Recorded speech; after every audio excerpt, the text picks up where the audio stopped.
Hello. So today I'm going to talk to you about how to deal with intense feelings or intense emotions. I think we all experience those emotions, but sometimes we don't know what to do when we go through feeling strongly with anger, feeling strongly with sadness, or feeling strongly with anxiety. And I think we have been conditioned in our cultures to just not feel anything. So that means that you're okay. Everything is fine. You don't have to feel any roller coaster emotions. Like one day you're happy and the other day you're sad, then you're crazy. So we've been programmed almost to position ourselves to feel like we are stable and everything is fine. But imagine if you are even in our developmental stages. I remember even as we were younger, you're almost raised to behave. You're not supposed to misbehave, you're supposed to do the right thing and you don't fall out of line. Now, I grew up in a boarding school. So you can only imagine when I look at it as an adult growing up in a boarding school, I feel bad for those teachers because they're like, they have all these like 107-year-old kids and you're supposed to make them behave. That's a lot of work. So you really have to find a way to make them behave. And that means that every individual child was losing their sense of self. You didn't have room to just be yourself. And for many of you that have children, I hope you can really listen to this as you're parenting your kids. Most of you have noticed when a child walks in a room and there are so many adults, you can see the child looks around and makes sure, is there room enough for me to be myself? Or you condition an environment where a child also can be themselves, where they can walk in the room and can just be a kid. They take their clothes off, they run around being naked, and there is nothing wrong with it because they are just kids. They are in that developmental stage where that is okay. And if you're trying to really control those things around children, they start to lose that freedom, the sense of just being a child, of just being innocent, of just being curious and not worry about the outside world because you're free to be you from the inside. And so a lot of times we have been raised to fit the environments that we are around as opposed to know how to function in those environments. So by default, we lose our original sense of ourselves. And that is seen in how we experience emotions. When a child goes being happy one moment and being sad another moment, there is nothing wrong with that because that's natural for a child because their brains are still developing. They are mostly in their emotional mind. And so they react easily to outside environments more than we do.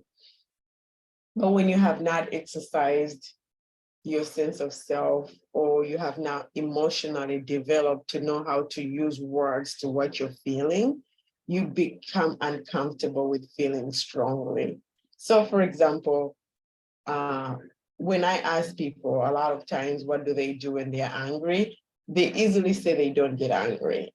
In other words, like being angry is a bad thing. But so I try to normalize that we all experience anger, but you need to know what you do when you get angry because a lot of times we don't know what we're doing. We just don't talk. We just raise our voices. We just do all these things, not realizing that the emotion in us is trying to tell us that there's something going on the inside. So I tell my clients this, that emotions are like the messengers that tell us what's going on the inside. So when you're underdeveloped as a child, you're still young, you don't have the vocabulary to use words to say that when you talk to me with a raised voice, I feel that my opinion doesn't count or I'm angry or what. We don't have that because we are young. So if you haven't fully developed that, when I could be talking to you and I raise my voice, you get triggered and you get angry, you just don't feel comfortable. You just don't like that feeling. So many times we try to find different ways of coping with those emotions. We numb them, we brush it off, we ignore anything, and you just remove ourselves from relationships. And unfortunately, some relationships have ended just because we didn't know how to process our emotions. So, how do you deal with intense feelings when you feel strongly the anger, the anxiety, the fear, the sadness, the loneliness? What do you do? Because it's very uncomfortable to the most degree because it's trying to communicate a message. Like I said, one of the things I tell my clients is this. Think of it like driving a car with a dashboard and driving a car without a dashboard. If you're on a highway and you're driving a car without a dashboard, you don't know the people around you, you can't signal to them that you're going to make a left or you're going to change lanes or you're going to exit. You don't have those signals. You don't know if your car is braking because you don't have those signals, so that people around you don't know that you're going to brake.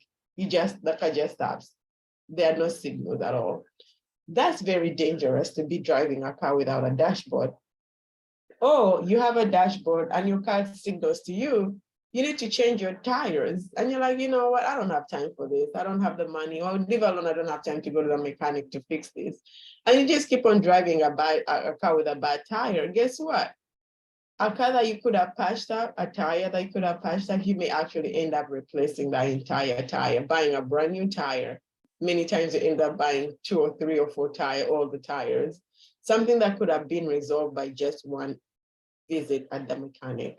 And so when you ignore what you're feeling, in other words, when you don't sit with your emotions and you just brush them off, I just want to get away from them, you're creating a more bigger problem.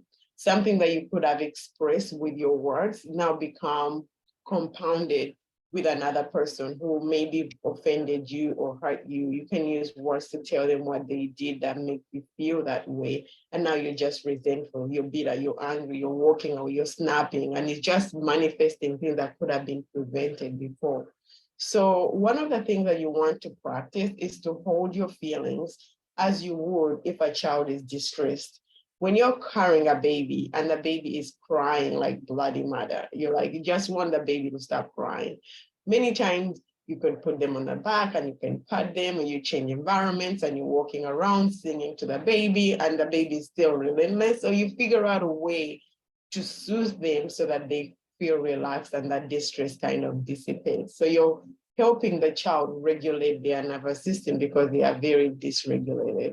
So when you're experiencing such intense emotions, you're trying to also learn, how do you regulate your emotions? How do you soothe yourself so that you don't just brush it off, but you actually sit with it to understand what is happening to you so that you can really know, do I walk away? Do I talk? Do I breathe? What do I need to do?